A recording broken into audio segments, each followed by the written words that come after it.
Today we're having a small charity at Barangay Comadecay del Gallego, Camarines Sur. And of course, while waiting for the others to arrive, so we ate quickly at the dim sum. So we are Tagawayan Friendly Riders Club, and our aim is to help the people in need for their medications even in the small amount. So what are we waiting for? Let's go!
And for all the excitement, so bumalik kami dito dahil hindi namin namalayan na we're in Ragay na. When we were arrived, andito po naghihintay na yung ating beneficiaries sa covered court ng Barangay Comadecay del Gallego, Camarines Sur. And our patient name is a 15-year-old boy who suffered from severe aplastic anemia, brain bleeding, and stroke. So, according to the parents, so he needs almost 3 million for their bone marrow transplant, and he is a fighter since then. He is Don Raizen Farapina. In the interview, we felt the love and strong determination of the parents for their son. So aside from small amount we give today, so we promised that we were going to conduct an event and we were going to invite a different riders club from the other places to at least extends our help to his medication. Tapos yung pananalita niya, hindi na talaga siya nakasalita dati. Tapos yung,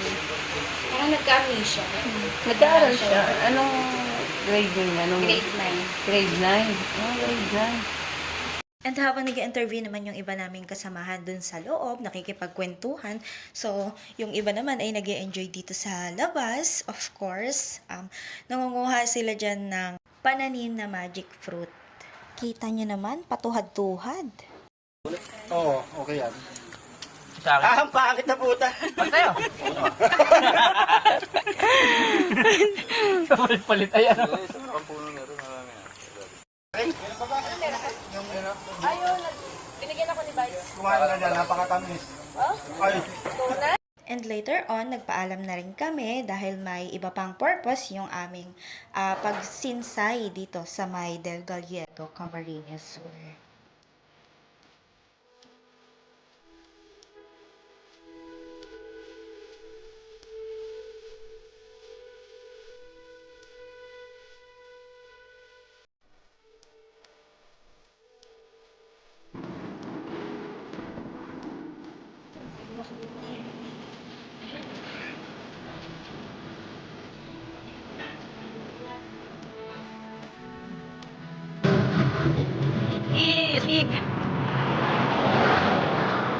Ang cute meron yung bandi.